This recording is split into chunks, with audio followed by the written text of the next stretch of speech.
Hi friends, welcome to my YouTube channel science for railways.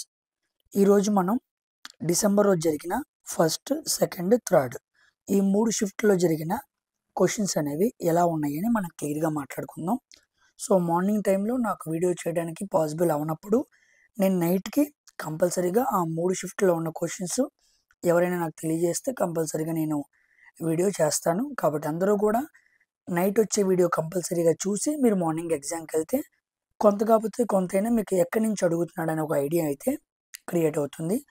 రెండో విషయం ఏంటంటే, ఎవరైతే నాకు మెసేజ్ చేస్తున్నారో వాళ్ళందరూ కూడా ముందు మీరు ఏ షిఫ్ట్ రాశారో అది మెన్షన్ చేయండి. ఎందుకంటే చాలామంది మెసేజ్ చేస్తున్నారు, ఎవరు ఏ షిఫ్ట్ రాశారో అర్థం కావట్లేదు. కాబట్టి కంపల్సరీగా మీరు పలానా షిఫ్ట్ రాసామని మీరు మెన్షన్ చేస్తే క్లియర్గా నాకు అర్థమైంది. ఓకేనా? సో ఇక ఆలస్యం చేయకుండా మనం వీడియోలోనికి వెళ్దాం. ఫస్ట్, సెకండ్, థర్డ్ షిఫ్ట్లో ఏ రకమైన క్వశ్చన్స్ అడిగాడని మనం డిస్కస్ చేసుకుందాం. సో ఈరోజు జరిగిన 3 షిఫ్ట్లు కూడా అంత హార్డ్ ఏమీ లేవు. మ్యాక్సిమం స్టూడెంట్స్ అందరూ కూడా 23, 24, 25 ఫుల్ అవుట్ ఆఫ్ ఫుల్ పెట్టిన వాళ్ళు కూడా ఉన్నారు. చాలామంది పిల్లలు మెసేజ్ చేశారు, అంత బాగా పర్ఫామ్ చేశాం సార్ అని చెప్పి వాళ్ళు చెప్పడం జరిగింది. ఆ క్వశ్చన్స్ ఏంటో చూద్దాం. ఇక్కడ నేను వాళ్ళు చెప్పిన క్వశ్చన్స్ని అలాగే రాసి మీకు ఎక్స్ప్లెయిన్ చేస్తున్నాను. ఈ క్వశ్చన్స్ని కరెక్ట్గా నేను తెలుసుకున్న తర్వాత ఎలా అడిగాడనే విషయం నాకు అర్థమైన తర్వాత మళ్ళీ వాటిని సపరేట్గా నేను ఇంకోసారి కూడా ఎక్స్ప్లెయిన్ చేస్తున్నాను. అలాగా ఫస్ట్ అండ్ సెకండ్ పార్ట్స్లో 23, 10 మొత్తం 33 క్వశ్చన్స్ ఎక్స్ప్లెయిన్ చేశాను. అవి కూడా ఏంటి, స్టేట్మెంట్ ఆధారంగా అడుగుతున్నాడు అని చెప్పినవి. ఇలా అడిగిన క్వశ్చన్స్ కూడా నేను మొత్తం గ్యాదర్ చేసి మళ్ళీ సపరేట్గా మాట్లాడతాను. మోస్ట్లీ ఇక్కడ మీకే అర్థమైపోయింది ఎలా అడిగాడన్న విషయం. ఓకేనా? సో ఇది ఫస్ట్ షిఫ్ట్ అనమాట. సో ఫస్ట్ షిఫ్ట్లో లైసోజోమ్స్ మీద స్టేట్మెంట్ బేస్డ్ క్వశ్చన్ అడిగాడు. మనం ఆల్రెడీ లైసోజోమ్స్ గురించి, అవి ఏం చేస్తాయి, వాటికి ఉండే నిక్ నేమ్స్ ఏంటి అన్న విషయాలు మొత్తం మనం మాట్లాడుకున్నాం. సో లైసోజోమ్స్ మీద బయాలజీ పరంగా స్టేట్మెంట్ బేస్డ్ క్వశ్చన్ అడిగాడు. తర్వాత ప్రిజమ్ మీద స్టేట్మెంట్ బేస్డ్ క్వశ్చన్ అడిగాడు అనమాట. ఇది కూడా అబ్బాయి ఏం ఎక్స్ప్లెయిన్ చేశాడంటే, ఒక ప్రిజమ్ గుండా లైట్ రే వెళ్ళినప్పుడు దీన్ని ఎపిక్స్ పార్ట్ అంటారు, దీన్ని బేస్ పార్ట్ అంటారు, ఏ పార్ట్ బి పార్ట్ అంటారు. లైట్ రే ఇలా వెళ్ళిపోయి రిఫ్రాక్షన్ జరిగి ఇలా వస్తున్నప్పుడు అది బేస్ పార్ట్ వైపు వచ్చింది, ఎపెక్స్ పార్ట్ వైపు వెళ్దాం. సో ప్రిజమ్ గుండా light ray rarer to denser, denser to rarer ఇలా వెళ్తున్నప్పుడు బేస్ పార్ట్ వైపుకి బెండ్ అయింది అని దాన్ని స్టేట్మెంట్ ఆధారంగా అడిగాడని చెప్పారు. ఇదో క్వశ్చన్ గుర్తుపెట్టుకోండి. నెక్స్ట్ మ్యాటర్ మీద, అంటే state of matter, solids, liquids, gases, ఆ పదార్థాల మీద ఒక స్టేట్మెంట్ బేస్డ్ క్వశ్చన్ అడిగాడంట. తర్వాత చాలామంది మ్యాగ్నెటిజం నుంచి అడగట్లేదు అనుకున్నారు కదా. సో మ్యాగ్నెటిజం మీద కూడా ఒక స్టేట్మెంట్ బేస్డ్ క్వశ్చన్ అడిగాడు. మ్యాగ్నెటిక్ ఫీల్డ్ లైన్స్ అనేవి మనకి ఇన్సైడ్, అదేవిధంగా అవుట్ సైడ్, ఎటువైపు నుంచి ఎటువైపుకు ట్రావెల్ అవుతాయి అనే విషయం గురించి క్వశ్చన్ అడగడం జరిగింది. దాన్ని కూడా మనం పీవైక్యూస్లో చాలాసార్లు మాట్లాడుకున్నాం. నెక్స్ట్ సౌండ్ యాంప్లిట్యూడ్ మీద ఒక స్టేట్మెంట్ బేస్డ్ క్వశ్చన్ అయితే అడగడం జరిగింది. సౌండ్ నుంచి అయితే మనకి 27th, 28th రోజు నుంచి ప్రతిరోజు కూడా సౌండ్ నుంచి క్వశ్చన్ వస్తుంది, అది మీరు అబ్జర్వ్ చేయండి. రెండోది కాన్కేవ్ మిర్రర్ మీద ఒక ప్రాబ్లం అడిగాడంట. సి దగ్గర పెట్టినప్పుడు ఫోకల్ లెంత్ సంథింగ్ ఏదో కనుక్కో అని ఒక క్వశ్చన్ ఫైండ్ అవుట్ చేయమని అడిగారు. సో కాన్కేవ్ మిర్రర్ మీద ఒక ప్రాబ్లం వచ్చింది. తర్వాత కార్బన్ కాంపౌండ్ మండించినప్పుడు బ్లూ ఫ్లేమ్ అనేది దేనికి వస్తుందని అడిగి, diesel, kerosene, petrol, ethanol, mostly ఇవన్నీ కూడా బ్లూ ఫ్లేమే వస్తాయి. ఎందుకంటే ఎక్కువ అంటే కంప్లీట్ ఆక్సిజన్ సమక్షంలో బర్న్ అయింది అనుకోండి, అప్పుడు బ్లూ కలర్ వచ్చింది అనమాట. ఇన్కంప్లీట్గా బర్న్ అయింది అనుకోండి, అప్పుడు మనకి ఎల్లో కలర్ వచ్చింది. సో మోస్ట్లీ ఇథనాల్, కిరోసిన్ ఇవన్నీ కూడా బ్లూ కలర్లోనే వస్తాయి. సో క్వశ్చన్ అనేది నాకు క్లియర్గా అర్థం కాలేదు. సో ఈ క్వశ్చన్ గుర్తుపెట్టుకోండి. సో కార్బన్ కాంపౌండ్ మండించినప్పుడు బ్లూ ఫ్లేమ్ వచ్చిందని అడిగాడు. ఇంకో విషయం ఏంటంటే, నేను చెప్పే క్వశ్చన్స్ మెమొరీ బేస్డ్ క్వశ్చన్స్, ఎగ్జాక్ట్గా వాళ్ళు చెప్పినవి విని రాసుకొని నేను చదువుతున్నాను. కాబట్టి ఏదైనా క్వశ్చన్ మిస్ అయినప్పుడు ఎగ్జామ్స్ రాసిన వాళ్ళు ఉంటే ప్లీజ్ మీరు కామెంట్ సెక్షన్లో కామెంట్ చేయండి. అలా కాదు సార్ ఇలా అడిగాడు అని చెప్తే చూసే పిల్లలకి కాస్త అర్థమైద్ది ఇలా అడిగాడన్న విషయం. ఓకేనా? ఎందుకంటే ఎగ్జాక్ట్గా మీరు చెప్పినప్పుడు ఆ 10 నిమిషాల్లో నేను కరెక్ట్గా రాయకపోవచ్చు. కాబట్టి మీరు కామెంట్ సెక్షన్లో రాయండి ఇలా అడిగాడు అని చెప్పి, తెలియని వాళ్ళకి క్లియర్గా అర్థమైద్ది. తర్వాత ఫోర్స్ ఇచ్చాడు, మాస్ ఇచ్చాడు, ఇనిషియల్ వెలాసిటీ 0 ఇచ్చాడు, టైం ఇచ్చాడు. సో ఫైనల్ వెలాసిటీ మీద ఒక ప్రాబ్లం అడిగాడు, ఒక న్యూమరికల్. ఆ న్యూమరికల్ కూడా ఈజీగానే ఉందన్నారు. Next h = u²/tg, maximum height. Maximum height మీద కూడా ఒక ప్రాబ్లం, ఒక న్యూమరికల్ అడగడం జరిగింది.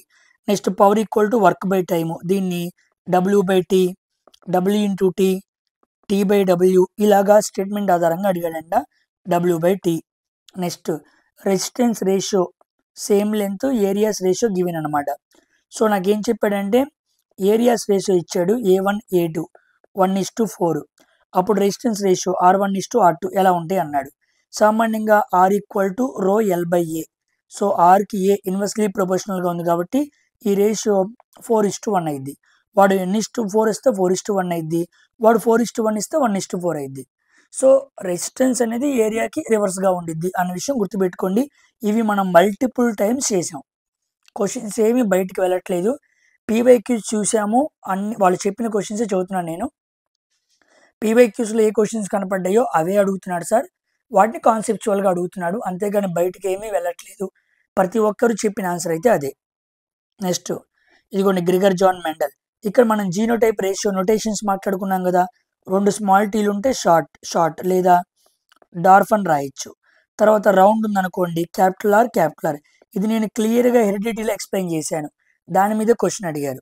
ఆ అబ్బాయి అయితే సార్ హెరిడిటీ చూశాను, కరెక్ట్గా నేను పెట్టగలిగానని కూడా అన్నాడు. ఓకేనా, ఈ నొటేషన్స్ మనం చాలా మాట్లాడుకున్నాం.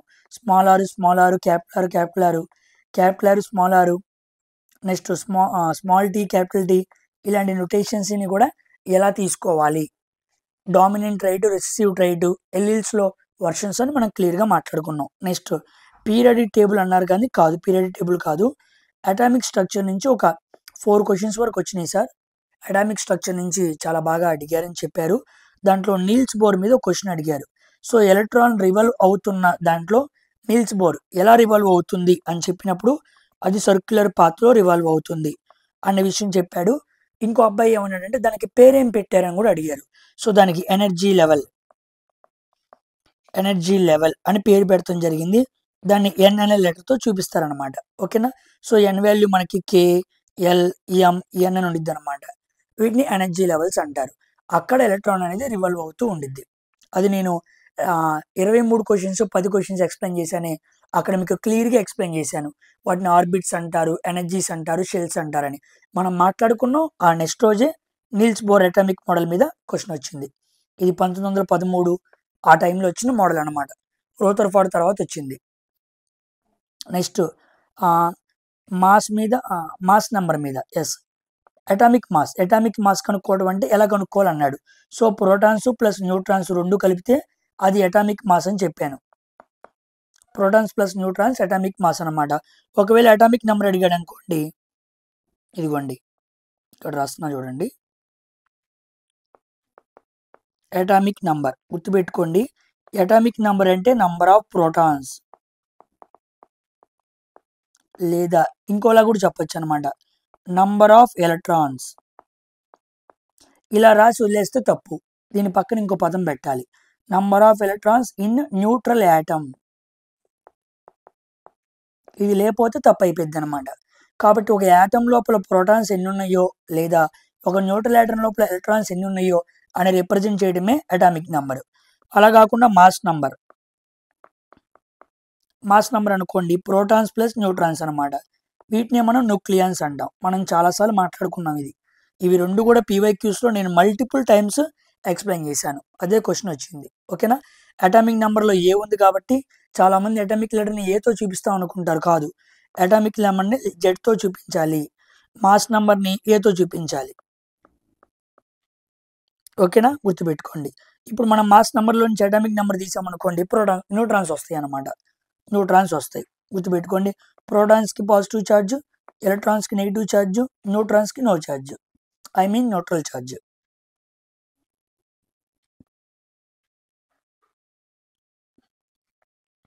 నెక్స్ట్ ఐసోబార్స్ మీద కూడా క్వశ్చన్ అడిగాడు. దీన్ని కూడా మనం చాలాసార్లు డిస్కస్ చేసుకున్నాం. ఇదిగోండి, ఐసోబార్స్ అంటే same mass number different atomic number. ఇక్కడ బార్ అన్నాడు కాబట్టి బాటమ్ అని గుర్తుపెట్టుకోండి. బాటంలో ఉన్నది డిఫరెంట్గా ఉండిద్ది అనమాట. So different atomic number same mass number. ఇక్కడ టాప్ అంటే టాప్లో ఉండేది డిఫరెంట్గా ఉండిద్ది, అంటే different mass number same atomic number. Isotones అంటే same neutron numbers different proton numbers అనమాట. Isobars, isotopes, isotones. ఓకేనా, దాని మీద క్వశ్చన్ అడగడం జరిగింది. ఇప్పుడైతే ఐసోబార్స్ అడిగాడు. Next animal tissues. యానిమల్ టిష్యూస్లో కానిది ఏంటి అన్నాడు, అంటే ఎపిథీలియల్ టిష్యూ ఇచ్చాడు, తర్వాత నర్వస్ టిష్యూ ఇచ్చాడు, తర్వాత మస్కులర్ టిష్యూ ఇచ్చాడు, తర్వాత న్యూరాన్ అని ఇచ్చాడు. ఇలా ఇచ్చాడంట. Epithelial tissue, nervous tissue, muscular tissue, neuron ఇవ్వకూడదు. న్యూరాన్ అనేది ఏంటి, ఒక సెల్ టిష్యూ అవ్వదు, గ్రూప్ ఆఫ్ సెల్స్ టిష్యూ అయింది అనమాట. అలా అడిగాడు. ఓకేనా, యానిమల్ టిష్యూస్ మీద కానిదేంటి అన్న విధంగా క్వశ్చన్ అడగడం జరిగింది. తర్వాత formic acid formula. So formic acid formula ఏంటి, HCOOH. ఫార్మిక్ యాసిడ్కి ఇంకో పేరు ఏంటి, ethanoic acid, methanoic acid. Methanoic acid అన్న ఫార్మిక్ యాసిడ్ అన్న ఒకటే. చీమ కుట్టినప్పుడు, తెనటే కుట్టినప్పుడు మన బాడీలోకి ఇచ్చింగ్ ఫీలింగ్తో ఎంటర్ అయ్యే యాసిడే మిథనోయిక్ యాసిడ్ అనమాట. గుర్తుపెట్టుకోండి. ఇక్కడ మనం ఇథనోయిక్ యాసిడ్ కూడా మాట్లాడుకున్నాం చాలాసార్లు. ఇథనోయిక్ యాసిడ్ అంటే CH3COOH. దీన్ని ఎసిటిక్ యాసిడ్ అని కూడా పిలవచ్చు. ఈ COOH ఉందనుకోండి, దాన్ని కార్బాక్సిలిక్ గ్రూప్ అని పిలవాలి. కార్బాక్సిలిక్ గ్రూప్ అని పిలవాలి. నెక్స్ట్ ఇక్కడతో సైన్స్ క్వశ్చన్స్ అనేవి కంప్లీట్ అయినాయి. అక్కడ చూడండి, ఎకాలజీ మీద ఒక బిట్ అడిగాడంట. ఎకాలజీ మీద ఎన్విరాన్మెంట్ పరంగా ఒక క్వశ్చన్ అడిగారు. నెక్స్ట్ యాసిడ్ బేస్ ఇండికేటర్ మీద క్వశ్చన్ అడిగారు. ఎలా అడిగారంటే, ఒక యాసిడ్ ఇచ్చేసి ఆ యాసిడ్ మిథైల్ ఆరెంజ్ ఏ కలర్ చూపిస్తుంది, ఫినాఫ్థలీన్ ఏ కలర్ చూపిస్తుంది, ఇంకా red litmus paper blue litmus paper ఏ కలర్ చూపిస్తుంది అన్నాడు. మిథైల్ ఆరెంజ్ అనుకోండి యాసిడ్లో రెడ్, ఫినాఫ్థలిన్ అనుకోండి ఇది కలర్లెస్, ఇది అనుకోండి బ్లూ లిట్మస్ పేపర్ కాస్త రెడ్గా మారిపోయింది. ఇలా ఇండికేటర్స్ అడిగాడు అనమాట. ఓకేనా, నేను ఇండికేటర్స్ గురించి కూడా మాట్లాడి ఒక tabular form last time expected క్వశ్చన్స్లో మాక్ టెస్ట్లో కూడా ఎక్స్ప్లెయిన్ చేశాను. ఆ టేబుల్ అనేది నేను టెలిగ్రామ్ ఛానల్లో కూడా పెట్టాను, చూడండి, అక్కడ అన్నీ ఉంటాయి అన్నమాట. ఓకేనా, న్యాచురల్ ఇండికేటర్స్ ఇవన్నీ కూడా నేను లాస్ట్ టైం మాట్లాడిన ఎక్స్పెక్టెడ్ క్వశ్చన్ కాన్సెప్ట్లో సెకండ్ పార్ట్లో కూడా మాట్లాడాను. నెక్స్ట్ ఈ క్వశ్చన్ కూడా అడిగాడు, ఎలక్ట్రోలైనింగ్ రిఫైనింగ్.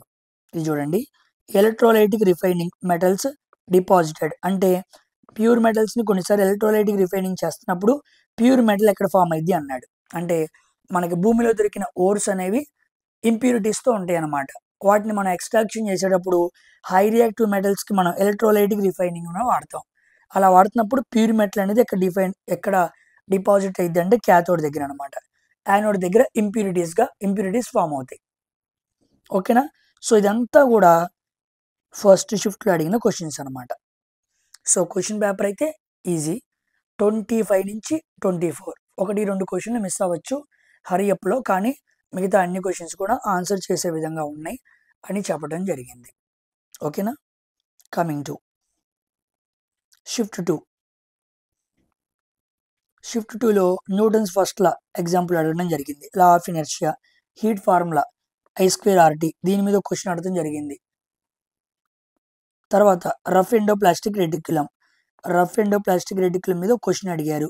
సో నేను rough endoplastic reticulum, smooth endoplastic reticulum, soft endoplastic reticulum గురించి ఎన్నోసార్లు చెప్పాను.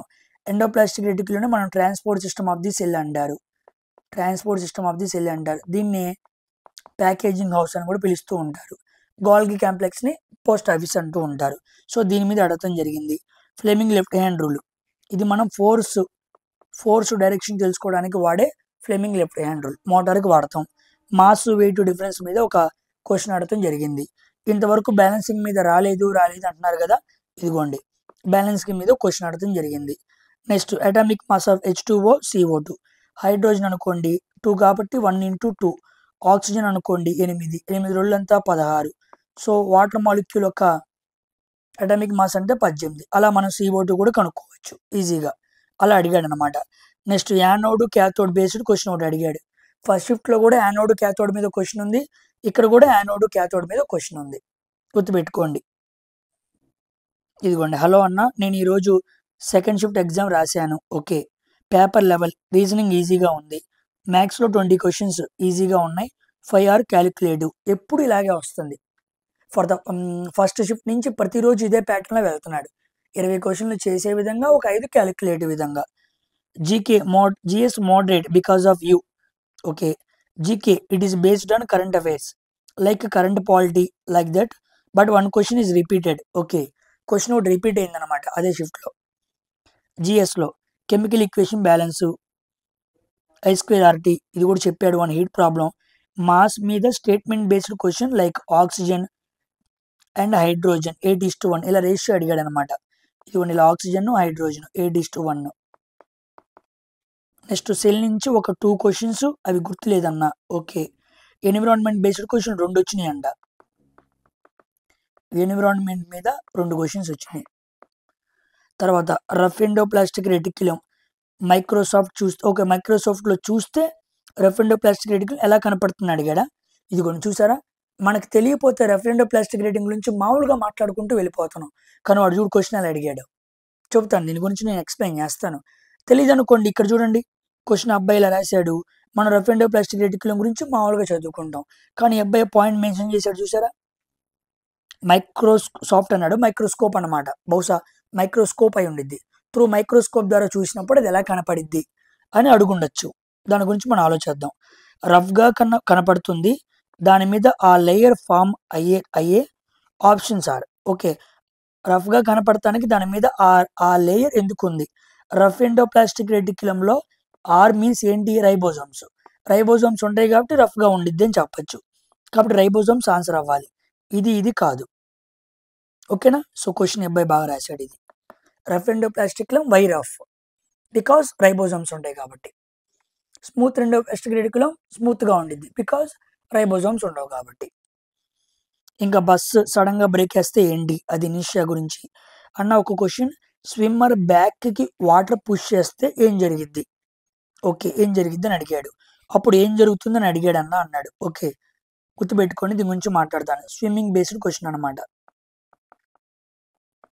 క్వశ్చన్ ఎలా అడిగాడో క్లారిటీగా తెలుసుకున్న తర్వాత మాట్లాడతాను. Next GK. సో జీకేలో ఆస్ట్రేలియన్ ఓపెన్ రన్నర్ ఎవరు అడిగారు. సో ఫస్ట్లో కూడా ఆస్ట్రేలియన్ ఓపెన్ రన్నర్ అడిగాడు, అది మెన్సా ఉమెన్సా అనే విషయం మెన్షన్ చేయలేదు. ఐఎంఎఫ్లో interest rate of India interest rate అనేది ఎలా ఉంటుంది అని ఐఎంఎఫ్ ఇచ్చిన రేటింగ్స్ గురించి అడిగాడు. సో బ్యాంక్ రిలేటెడ్ రేటింగ్స్ కూడా అడుగుతున్నాడు. బ్యాంక్ రిలేటెడ్ రేటింగ్స్ అడుగుతున్నాడు. నెక్స్ట్ సోషల్ అవుట్లుక్ నుంచి 2 క్వశ్చన్స్ వచ్చాయి. Social outlook, okay. ఒక్కటి పాలిటీ బేస్డ్ కమిషన్ మీద, ఓకే. కమిషన్ మీద అడిగాడు. థ్యాంక్స్ అన్న ఫర్ యువర్ జిఎస్, ఓకే అమ్మ. ఇంకో క్వశ్చన్ కూడా చెప్పాడు, relation between pitch, frequency, amplitude. ఈ 3 నేను క్లియర్గా మాట్లాడాను.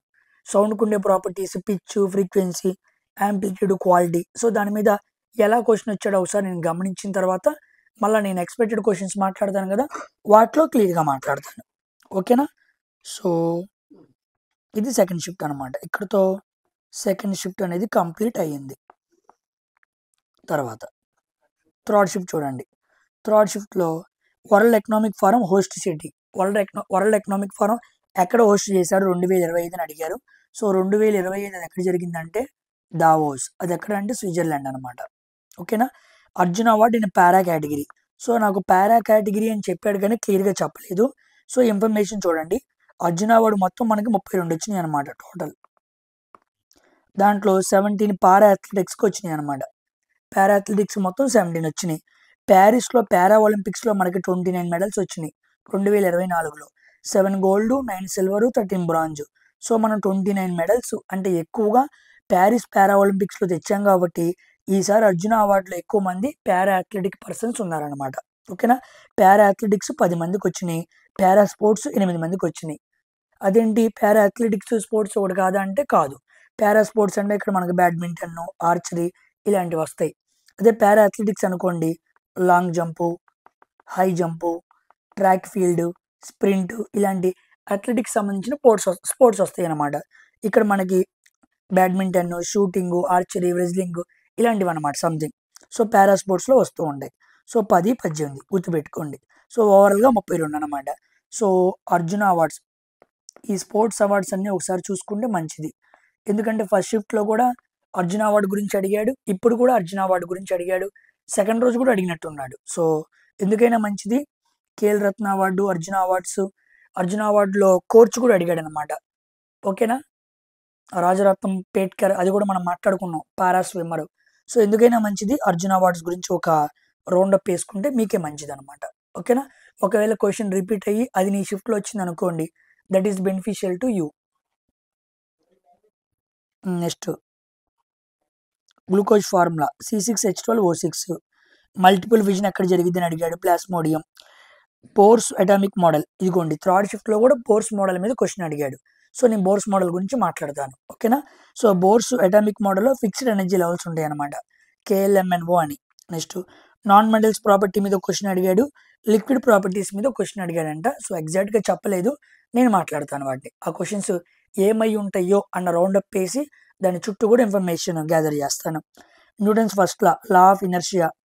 So object formed by convex lens. So convex అక్కడ కాన్వెక్స్ లెన్స్ అన్నాడా, ఓకే, నేను కాన్వెక్స్ లెన్స్ అంటే ఇక్కడ మనకి వర్చువల్ కండిషన్ ఉండిద్ది, రియల్ ఇన్వర్ట్ కండిషన్ కూడా ఉండిద్ది అనమాట కాన్వెక్స్ లెన్స్లో. కాన్వెక్స్ లెన్స్లో రియల్ ఇన్వర్ట్ కండిషన్స్ 5 ఉంటాయి, వర్చువల్ కండిషన్ ఒకటి ఉండిద్ది అనమాట. కాన్వెక్స్ లెన్స్ అంటే అది కాన్కేవ్ మిర్రర్ని పోలి ఉండిద్ది. ఓకేనా, గుర్తుపెట్టుకోండి. నెక్స్ట్ ఈ క్వశ్చన్ చూడండి, బాగా రాశాడు. To survive individual object which of the following not needed. ఒక వ్యక్తి సర్వైవ్ అవ్వాలంటే కింది వాటిలో ఏది అక్కర్లేదు అన్నాడు. రెస్పిరేషన్ కావాలి, డైజెషన్ కావాలి, ఎక్స్క్రిషన్ కావాలి, రీప్రొడక్షన్ అక్కర్లేదు. మనం రీప్రొడక్షన్ ద్వారా వచ్చాం, కానీ రీప్రొడక్షన్ చేస్తూ ఉంటేనే బతుకుతాం అంటానికి లేదు. కానీ నువ్వు రెస్పిరేషన్ చేయలేదనుకో చనిపోతావు, డైజెషన్ జరగలేదనుకో చనిపోతావు, ఎక్స్క్రిషన్ జరగలేదనుకో చనిపోతావు. ఇంకో ఆప్షన్ న్యూట్రిషన్ అయి ఉండిద్ది. ఈ క్వశ్చన్ నేను లాస్ట్ టైం చూశాను అనమాట. న్యూట్రిషన్ జరగలేదనుకో చనిపోతాం, అది తీసేసి రీప్రొడక్షన్ ఇచ్చాడు. సో రీప్రొడక్షన్ చేయకపోతే మనం చేస్తాము అంటానికి ఏమీ లేదు, అది మన ఇష్టం అనమాట. ఓకేనా, so reproduction is our self, అంతేగాని మ్యాండేటరీగా అది చేయకపోతే నువ్వు చనిపోతావు అంటానికి ఏమీ లేదు. So which of the following is not survival అన్నాడు కాబట్టి రీప్రొడక్షన్ ఈజ్ ద ఆన్సర్ అవ్వాలి. ఓకేనా, సో ఇలాంటి క్వశ్చన్స్ మనల్ని కన్ఫ్యూజ్ చేసి పడేస్తూ ఉంటాయి. కాన్సెప్ట్ దగ్గర చాలా ఆలోచన చేసుకుని పెట్టుకోవాలి. నెక్స్ట్ ఎలక్ట్రాన్ రివల్ పాత్, వాటిని ఆర్బిట్స్ అంటారు, అవి సర్క్యులర్ షేప్లో ఉంటాయి.